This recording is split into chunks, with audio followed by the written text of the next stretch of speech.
Your government just spent $892 billion in 1 year. Not on roads, not on schools, not on the military. They spent it on interest, just the cost of servicing the credit card. And here is what terrifies me. This isn't a mistake. It isn't bad management. It is a pattern. A pattern so precise and so ruthless that once you see it, you will realize that 2008 wasn't the crisis. 2008 was just the warm-up. What I am about to show you has happened 3 times in history. And each time, millions of people went to bed wealthy and woke up destitute. Stage 4 is coming, and I can prove it. Let me ask you something. If I could show you a 4-stage blueprint that predicted the collapse of 3 different empires across 300 years, would you want to know where we are on that map right now? Because that is exactly what this is. Not theory, not opinion, mathematics. The machine that governs your money was built with a self-destruct mechanism, and by the end of this video, you are going to see the exact same gears turning in real time. But first, you need to understand how the machine was built, because once you see the design, you will understand why it always breaks. The crash isn't an accident. It is the destination. Most people think the economy is cyclical. It's not. It's terminal. We are looking at a system that is mathematically guaranteed to hit a wall. And the $892 billion interest payment, that's the sound of the car hitting the wall at 100 miles per hour. Subscribe now. Let's open the history book that they don't teach in school. To understand why the crash is inevitable, we have to go back to the moment the machine was turned on. The year is 1694. England is effectively bankrupt, an endless war with France has drained the treasury, and King William III is desperate. He needs money to pay the troops, or he loses the throne. Then, a Scottish financier named William Paterson walks into the palace with an offer the king can't refuse. Paterson says, "Give me the exclusive power to create money out of thin air and lend it to the government, and I will give you the £1.2 million you need right now." On July 27th, 1694, the Bank of England is born. But here's the part they don't tell you in history class. That money wasn't backed by gold or silver stored in a vault. It was created from nothing, written into a ledger. And, this is the critical flaw, every pound loaned came with interest attached. This created a mathematical paradox that still traps us today. Think about it. If the central bank prints $100 into existence and lends it to the government at 5% interest, the economy now has $100 in circulation, but the government owes $105 back. Where does the extra $5 come from? It doesn't exist. It was never printed. The only way to pay the interest is to borrow more money. So, the government borrows another $5. Now there is $105 in the economy, but they owe interest on that too. Stage 1 is complete. The foundation is laid. A debt-based monetary system is born. The design feature of this system is that debt must grow faster than the economy. It has to. Because the debt includes the principal plus the interest, but the money supply only includes the principal. For decades, the system seems to work beautifully. The wars are funded, the British Empire expands, the free money creates a boom. But the cancer is growing in the background. The math is compounding. Stage 2, expansion and debasement. Because the government always needs more money to service the old debt, the currency starts losing value. First slowly, then suddenly. By 1720, the system overheats. Speculation runs rampant because there is too much cheap money sloshing around. This leads to the South Sea Bubble, one of the first great financial manias. People were buying shares in companies that did nothing, just to chase the inflation. Then came Stage 3, loss of control. The bubble burst, public trust evaporated, parliament descended into chaos, the system nearly collapsed, and millions of people were ruined. Now you might be thinking, okay, that was 300 years ago. Who cares about King William? Hold that thought. Because the exact same pattern played out again in the 20th century, but with consequences that were infinitely more horrifying. What happened in Germany will make your blood run cold. Now fast forward to a moment that shattered the modern world's understanding of money. June 28, 1919. World War I has just ended. Germany is forced to sign the Treaty of Versailles. The victors hand Germany a bill, 132 billion gold marks. In today's money, that is roughly $600 billion. It was an impossible sum. Germany's economy was shattered. They had no way to earn that kind of gold. But the government, terrified of another war, tried to pay it anyway. Since they couldn't tax the people enough to pay the debt, they chose the only option left. They turned on the printing press. At first, it felt like relief. The government paid its workers. The stock market went up. Exports boomed because the currency was cheap. But then, stage 3 kicked in with terrifying speed.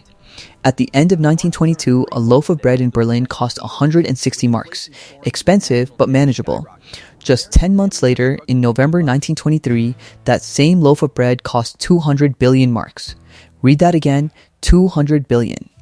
The inflation wasn't 5% or 10%, it was 29,500% per month. Prices were doubling every few days. The stories from this time are the stuff of nightmares. Workers were paid twice a day. They would rush out at lunchtime to buy groceries because by dinner time, their wages would be worth half as much. People used banknotes as wallpaper because it was cheaper than buying actual wallpaper. Middle-class families who had saved for decades saw their entire life savings turned into the price of a cup of coffee. Pensioners starved to death in their apartments with millions of marks in the bank. Stage 4, the reset. The system completely collapsed. The German mark became literally worthless. The government had to delete 12 zeros from the currency and introduce a new one backed by land just to restore basic trade. And from the ashes of that economic desperation, extremism rose. We all know what happened next. The lesson of 1923 isn't just about inflation. It's about trust. Money is a hallucination. It only has value because we all agree to pretend it does. When a government abuses that trust to pay unpayable debts, the hallucination breaks. And when it breaks, it doesn't happen linearly. It happens exponentially. Now, look at the United States today. We aren't printing to pay war reparations, we are printing to pay interest. And the date that sealed our fate wasn't 1919, it was 1971. Now, I need you to pay attention. Because what I am about to show you isn't ancient history. It is the reason your groceries cost double what they did 4 years ago. August 15th, 1971. President Richard Nixon interrupts Sunday evening television. He announces that he is temporarily suspending the convertibility of the US dollar into gold. The Bretton Woods system died that night. Why did he do it? Because America had printed too many paper claims to fund the Vietnam War and the Great Society welfare programs. Foreign governments, knew the math didn't work, so they started demanding their physical gold back. The vaults were draining. So, Nixon cut the cord. In that moment, the dollar ceased to be money, it became pure fiat currency. It was no longer backed by a scarce asset. It was backed by nothing but a promise and a printing press. Stage 2 kicked in immediately. The 1970s became a nightmare of stagflation. In 1964, a burger cost 15 cents. By 1980, it was meaningless. The dollar lost a third of its purchasing power in less than a decade. But here is the real crime. Since 1971, the leash was taken off the politicians. U.S. debt has exploded from $370 billion to $35 trillion today. That is a 94-fold increase. Look at any chart. Cost of living, housing prices, medical care, tuition. They all go vertical starting in 1971. We didn't get richer, the currency just got broken. The Fed tried to stabilize it in the 80s by raising rates to 20%, but they never fixed the structural flaw. They just bought more time. Well, the time they bought is up. We are now back in stage 3 loss of control.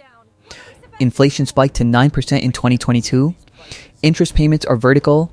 The Fed is trapped. The pattern is complete. The only thing left is the reset. And that brings us to today. Let's check the scorecard. Stage 1, the foundation, completed in 1913 with the Federal Reserve and supercharged in 1971. The dollar is debt. Check. Stage 2, U.S. debt has exploded 94-fold. Global debt is $318 trillion. Purchasing power is down 97%. Check. Stage 3, loss of control. Interest payments, $892 billion, now exceed the defense budget. The Fed is trapped between inflation and banking collapse. Trust is vaporizing. Check. So, what comes next? Stage 4. The reset. I am not saying the dollar collapses tomorrow morning, but the mathematics are inescapable. When the debt grows faster than the economy, when the interest payments consume the entire budget, when the only solution to a debt crisis is more debt, the system will break. It always does. History doesn't repeat, but it rhymes with terrifying precision. Will it be hyperinflation like Weimar? A massive deflationary default like 1929? Or a new digital currency reset to wipe the slate clean? I don't know the exact form, but I know the destination.